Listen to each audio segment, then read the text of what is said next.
Welcome to the Athlete Insights Podcast, hosted by Yash Padhye, a podcast focused on letting athletes tell their journeys in their sport. This podcast is presented by Boxed Water. Boxed Water is better. Welcome into another episode of the Athlete Insights Podcast presented by Boxed Water. Boxed Water is better. Today I've got my guest, Josh Glenn. He's a catcher for the Northern Colorado Owlz baseball team. He was a former UNC Bear. So welcome back to Northern Colorado, Josh. And again, thanks for joining the show, man. Of course, thanks for having me. So I don't know if you've seen previous episodes of the podcast before, but I try to dissect your career and kind of go through your early days and work your way up to where you are now. So let's start kind of at the beginning of your baseball career. When did you first get introduced to baseball, and what's your earliest memory being around baseball?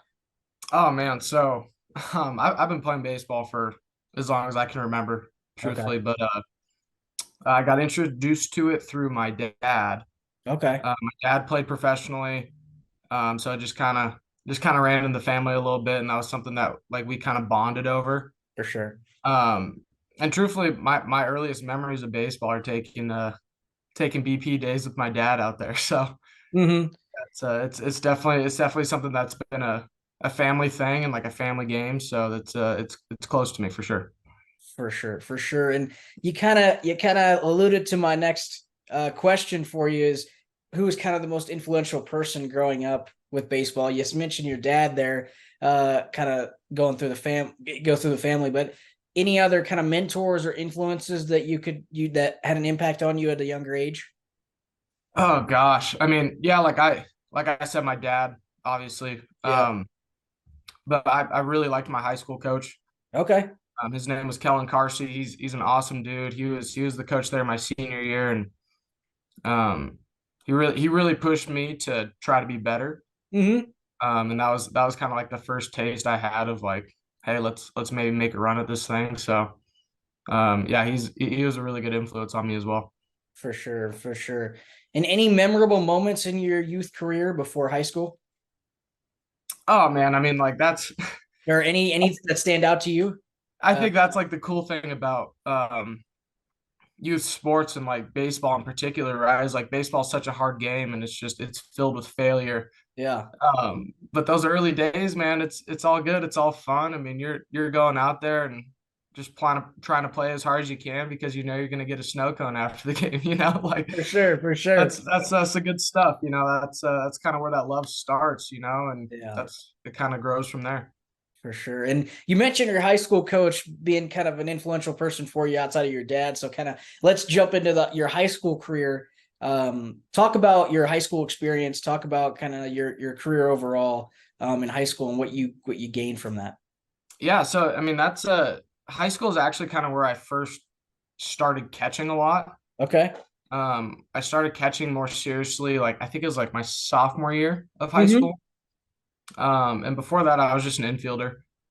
But we had kind of a need for it, and they threw me back there, and I was like, yeah, I can do this, you know. And then now we are where we are now, you know, and it kind of progressed to what it is, and that's kind of where I really fell in love with catching.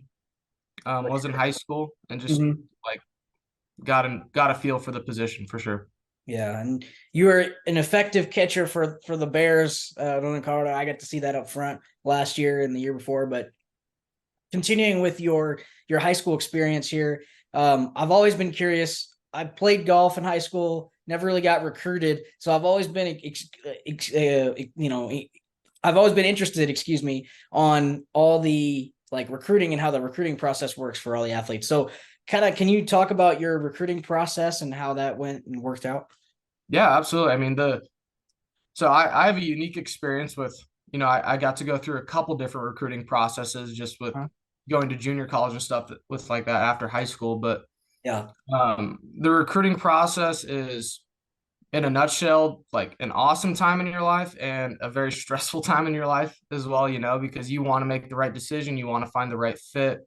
Yeah. And you want to go to a place where you're going to get better, you know? So yeah. My recruiting process out of high school, it was like, well, do I want to pitch? Do I want to catch? Like, what do I want to do? For sure. going forward. And ultimately, like, I did end up going to a junior college. I went to Central Arizona out of high school. Yeah. Um, and I think at the time I thought that was the best fit for me, Mhm. for my career going forward. For sure. And how did when you look at, and one of my guests earlier, Christian De La Cruz, he was a football player, went JUCO and then transferred to D1. You kind of take the similar path in baseball. When you how did JUCO help you in terms of transitioning into a good Division 1 player? Or how did it help you at the D1 level overall, transitioning to that level? Yeah, so I'll tell this to any high school kid that asks me this, but Yeah. like I think JUCO is the way to go, Okay. truthfully. Because here's essentially what it is, right? It's like Mhm. you have a group of individuals at a junior college, Yeah. and the goal of every guy there is to get out, Mm-hmm. right? Like Yeah. you are going to junior college to develop, and you're going there to go somewhere bigger, right? Yeah. Like that's the goal. And like That should obviously be you the want to goal. win, you Yeah. want to do well, but like Yeah. it's a 2-year plan, right? Mhm. Yeah. The reason I tell every high school kid to go do it is because if you go Division 1 right away, there's very seldom true freshmen in the country that are going to play at the Division 1 level Yeah.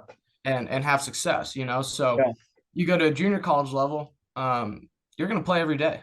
Yeah. You're going to get a lot of experience, and you're going to go through your trials and tribulations of what the game is and how you can get better. And ultimately, like, JUCO is the perfect experience for that. You're at the college level, you're at a bunch of guys with a bunch of guys that want to do the same thing as you, and you have to compete against them, and you got to find a way to be better. For sure. And the developmental process you mentioned there, that's key at the junior college level. And I've asked previous guests this too, but I want to get your perspective on it in terms of baseball. What's the biggest difference you see from high school ball to JUCO to Division 1, and now you're in the pros, professional level? How can you break down the differences of the game between each of those levels? Yeah, so honestly, um, from high school to junior college, I didn't think it was going to be that big of a jump. Yep. Huge jump. It Okay. was Okay. it was a huge jump, and like I showed up, and it's like you have this mix of bounce backs from other Division 1 schools. You have this mix of like guys that thought they were going to get drafted out of high school that went junior college to get drafted quicker. Yeah. And then you have this mix of guys like me that were just trying to get better, Mm-hmm. and it was a huge jump, and it was kind of a wake up call, with kind of being really good in high school and then going there, and it was like I'm not as good as I think I am, you know. Yeah. And to be completely honest, the jump from where I was at in junior college to the Division 1 school, Yeah. like I thought that was going to be huge, and that wasn't as big as I thought it was going to be, uh, Okay. which was honestly kind of surprising, but I think once the game kind of speeds up in college, there's a lot more like small details that get better at the Yeah. Division 1 level. But Mm-hmm. like ultimately you have your power arms, you have your power bats, and stuff like that. And from there it's just who can play the game cleaner to win. For sure. For sure. And I mentioned to you earlier that I play golf, and golf is a mental sport. Yes. I'm like 90%. And I know a lot of baseball guys play golf, and that parallel there. So I wanted to get again your perspective on it, but like, how much of baseball would you say? And you said again, I bring up earlier what you said. Baseball is built on failure. How much how much of baseball is mental versus how much would you say is it getting in the gym and getting like the physical aspect of it? Yeah, so I'll throw a quote at you. It's from one of my favorite players, Yogi Berra. Okay. But baseball's 90% mental and the other half is physical. Yeah, you know. Yeah. So I've actually really enjoyed being here with the Owls because we have a mental coach, Oh, and he's kind of introduced me to this thought of neutral thinking. yeah. Um, and essentially the premise of neutral thinking is, does positive thinking work? Like, Yeah. does positive thinking work? Is that effective? Like, maybe, like it might be, like there's not a bunch of research out there that says like positive thinking is the way to go, right? Mm-hmm. But we know negative thinking works, so that's kind of where neutral thinking comes into play, where you're able to assess situations for what they are and kind of go from there. And if you are in a negative state of mind, like let's say you go 0 for 20 or whatever, right? And you're just like, I can't find a way out. Like telling yourself you're good in that situation, like everything's going to be okay, probably isn't going to help that much. For You sure. know, like you have to assess the problem. You have to go from there and you have to take steps to get back to neutral and then go into positive to essentially play your best game. For sure. For sure. And like it matches kind of the golf aspect. And I can see why a lot of baseball guys go that route as well, because it is, you mentioned, and it's great to hear kind of you're working with that mental coach. And I mean, you describing that there, I learned something new. I didn't really realize, the neutral thinking or that aspect. And you're right. The negative thinking works, positive thinking, you really gotta push at it to get it to work. Hey folks, if you haven't heard, I've partnered with Boxed Water. Boxed water is better because it's made from 92% renewable material. It also comes in a variety of flavors such as grapefruit, cucumber, lemon, and their newest summer flavor, watermelon. So head on over to boxedwaterisbetter.com and grab some boxed water for yourself today. Now, let's get back to the episode. Coming back to your college career there, you end up at UNC at the Division I level. Talk about your experience at UNC. Talk about your relationship with your teammates, coaches, anything you want to share about your experience at UNC. Yeah, UNC, I thought UNC was great. UNC ended up being a really good springboard for me and like my career with where I'm at right now. If I wasn't at the Division I level, I don't think I would have got some of the accolades I ended up getting while I was there. And as far as relationships go, I mean, that's essentially what this game's all about, right? Creating relationships with guys and being with your teammates, and it's actually been a really cool experience because Carl Ewa, he's the bench coach at Grand Junction now. Yeah. So I see that guy, twice a month. Yeah. Right now, which is awesome, and Carl and I actually get breakfast every time we play each other. We just got breakfast the other day together, and yeah, it's fun to catch up, and it's fun to kind of like be in that brotherhood together still, with like I have a relationship with Carl, and it's cool to see him doing well. He loves to see me doing well, it's a lot of fun. Coach Ewa is one of a kind, man. Yes, he is. Absolutely. For everything that he's done at UNC and for me, and I know you probably feel it's mutual feeling all the way around there, but kind of transitioning now into you go from UNC, you go to Colorado Springs, you play down there in the Springs for a bit, and now you're back at Northern Colorado with the Owls. So yeah, talk about your experience playing at the pro level, kind of the differences that you've seen from the college level at UNC and kind of playing at the pro level now, and any kind of memorable moments you've had so far in your professional career. Talk about that a little bit. Yeah. So, I mean, once I graduated from UNC, like I wasn't sure if I was going to keep playing. Like I was contemplating just kind of being done. Yeah. And someone really close to me, my junior college coach at Gateway Community College, who's also my boss in the off season, but he told me, he said, I think you would really regret it if you don't keep trying to play. Yeah. So Colorado Springs called me maybe like a month after our season ended, a couple weeks. Yeah. And I told him about it, and he's like, you gotta go. Yeah. You gotta go. If like you go there and you hate it and like it's just you feel like you're done, then you're done. I ended up going there and like really falling in love again with baseball. Yeah. And like just really enjoying the game, really enjoying the sport, enjoying the brotherhood, being with my teammates. For sure. And then, got a really cool opportunity to come here, and like I really like my head coach, Frank. He's an awesome dude. I think Northern Colorado is the right spot for me. Yeah. And as far as memories go, man, I mean, like the games are the games, and the performances are the performances. Yeah. Good and bad. It's all gonna come. It's all gonna come with the game, But for me, my favorite memories are are the bus rides. Okay. As crazy as that sounds, I mean, Yeah. even last night, we get done with our 6:30 game and have a 5.5 hour bus ride back, and it's like I sleep on the bus, and like we're having fun on the bus until everyone falls asleep, and then you wake up and you're like, gosh, I hate sleeping on this bus, and then now I'm like, man, that was kind of fun. Yeah. No, and it allows you to bond. We talked about relationship building with the teammates previously, so it allows you to bond with your teammates even more. You're sitting on a bus for 5 hours, it allows that team bonding experience and that to take place. And that's always, like you said, building relationships is a part of baseball. It's part of sports. It's part of life. So that's good to see the team bonding, the relationship. It's good to see you enjoy that process of it as all. And so now you're with the Owls and kind of want to talk about, we talked about kind of your past. We're talking about where you are now. So let's talk about your future a little bit. What are your goals moving forward with the Owls and then moving forward off of that? So honestly, the goal for me right now, and like I kind of explain where I'm at in professional baseball right now, is like this is the junior college of professional baseball. Yeah. So we're getting paid.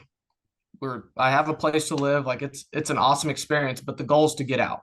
Yeah. Right. The goal is to sign that affiliate deal Yep. and be with a major league club. So that's kind of where I want to be going forward. Okay. But as far as this team right now, like, man, I'm having a lot of fun. I'm having a lot of fun. I really enjoy the guys. I really enjoy the coaching staff, like I said. Yeah. And like I want to keep winning games. We had a decent first half. We finished in third. Mm-hmm. But we're ready to come out hot and try to take the second half. And you mentioned the goal. You mentioned this being like the junior college there of professional baseball, and signing with an affiliate club, signing with the MLB would be the goal. So let me pose this question to you: when you look at the league today, which MLB team fits best with your playing style? Oh man, that's actually a really good question. Yeah. I don't know if there's like a specific team Okay. that fits the best, but there's a lot of changes going on with the game right now in Yeah. terms of catching styles.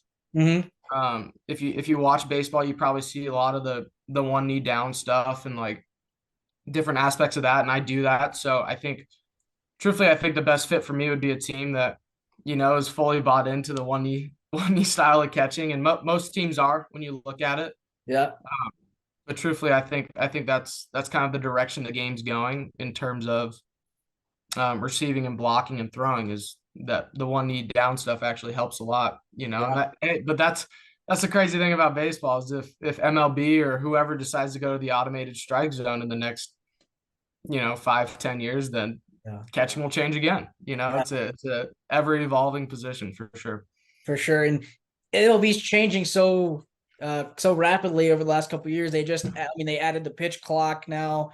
I went to a couple of Rockies games this summer. They added the pitch clock now, so pitchers are having to get their pitches out earlier and not take so much time on the mound and all that stuff. So they've implemented that. MLB's doing a lot of good things with implementing stuff in the game. So it's a great answer, right? I say this all the time when people ask me like, hey, what do you want to do? Kind of where do you see yourself? I'm always like, wherever I get the opportunity to showcase my skills, that's where I want to be. And so it's a great answer right there. It's like whoever gives me that opportunity with the catching style is where I want to be. So no specific team there, but I like to kind of ask my guests have some fun with it. Ask my guests some rapid fire questions, Josh. So we'll transition to that segment here. Anything off the top of your head, you could just say it. I'll ask you some quick rapid fire questions. You good to go? Absolutely, let's do it. Cool. Favorite stadium or favorite ballpark that you've played in so far? Oh man, as biased as this may be, I really enjoy the Colorado Springs Stadium. It's an old AAA ballpark. It's a good spot to be for sure. But I love the Owls. Love the Owls, man. Okay. Toughest pitcher that you've faced in your career so far? Oh man, I did a live at bats this off season, and Trevor Bauer threw, and he diced me up, man. Oh wow. Yeah. Okay. Okay. Like what's your go-to music before Okay. Pre-game, I'm Yeah. always listening to a Big Booty Mix. Love that stuff. Love Okay, Big okay. Booty Mix. Love that like club house style of music before a game. I don't know why. It just kind of gets me going. For sure. Uh-huh. And then favorite baseball related movie? Ooh, Bull Durham. Bull Durham for sure. Some of my one of the coaches on staff calls me Crash, and I think that's like the best nickname I've ever gotten in my life. Okay. No, not a Field of Dreams guy. I'm a Field of Dreams. I like Field of Dreams. So I love Field of Dreams, but I think Bull Durham is just it's so real, it's so relatable. yeah, And like I love Crash Davis. I think like that's who I want to be, you know. for sure. So yeah, for sure. Favorite cheat meal? I know you guys eat healthy and do all that. Favorite cheat meal on a cheat day? What do you I'm just gonna go classic cheeseburger. Classic cheeseburger with fries. It's good stuff. cheeseburger with fries? Okay. And then if you could play, I know you're a catcher. You said you played in the infield, but any other position right now, what position would you prefer to play besides catcher? Honestly, I thought a lot about I think I just pitch. Pitch. Okay. I think I'd pitch, you know, because I mean half of my job is playing psychology to these to these guys, you know, Yeah. and like helping them get through the game, Yeah. helping You're them drawing feel up the good, you signals know. for him. Yeah. So Yeah, absolutely. So I think being on the flip side of that, just kind of seeing what that's all about would be a lot of fun too. for sure. And then best piece of advice you've gotten, baseball related or anything related in your career? Oh man. Um, that's a good question. I would say I would say this. You're way closer than you think, but it's also so far away at the same time, you know. That's good. That's good. You I know, like so it. just keep going, keep grinding, keep doing your Yeah, thing because you know it's you're one opportunity away from doing it, but you know you could be really far away from someone giving you that opportunity. So it's all hindsight, you know. It's all perspective. give on it. Yeah, that's a good piece of advice right there. I mean, I'd never thought about it that way. So that's good. And so I just asked you kind of what's the best piece of advice that you've received, and the primary inspiration for starting the podcast was kind of help the younger generations, inspire younger kids who are coming up and wanting to continue their career in sport and whatever sport they're doing. And so I ask you this: if you're talking to a group of younger kids wanting to play baseball, wanting to get to that Division I level, to the professional level, to where you're at today, what kind of advice would you provide these young kids? You know, like that's I love that question, and I love the inspiration. Like I think that's awesome. Yeah, Um, honestly, man, like just don't quit. You know, in high school, like I wasn't a highly recruited guy. yeah, Um, coming out of junior college, I had a little bit more attention, and then you know, out of UNC, it was I had an opportunity to play professionally, and mm-hmm. it it's all and again, you know, it kind of goes back to that advice, like you're way closer than you think, but it also can seem super far away at the Yeah, same time, you know, and like when I look back and like see how far I've come, like it's a really good it's a sense of pride, you know, I worked my tail off and I've come a long way, for but sure. you know, it's like I want more, you Yeah, know. yeah, So don't stop and do what you need to do and don't let someone take it away from you if you still got that passion for it. yeah, and that's great. And it's like, if you don't quit, you don't, a lot of people you see in sport that are at the like younger, they play well, they play at the younger stage. It's like a triangle, right? It's pyramid or whatever, right? You get a bunch of people playing, and then you get to the top, it leads to the cream of the crop, or a lot of people quit along the way. So that's great advice. If you stick with it, I've heard that. So if you stick with it, the game will give back to you. So that's kind of that advice too. It's like, if you don't quit, then you're gonna get somewhere within the game, positive in the future. So Absolutely. that's great advice. So that's all the time we have for this edition of the Athlete Insight podcast. Again, Josh, appreciate you, man, for taking your time. I know it's been a busy schedule with you and the Owls, and you guys are playing a bunch of games this summer, but appreciate you kind of taking the time out and doing this. So I'll have your social media on the screen when I post it on YouTube. Make sure to follow my podcast as well. You can find it on YouTube, Spotify, Apple Podcasts, Google, basically anywhere you find podcasts, you can find this one as well. So Josh, again, thanks so much, man. Appreciate you for coming on. Yeah, thanks for having me, man. It was awesome. Yeah, no worries. I enjoyed our conversation. I enjoyed the advice and kind of what you would say, what you would give. So I enjoyed that bit as well. But we'll see you next time.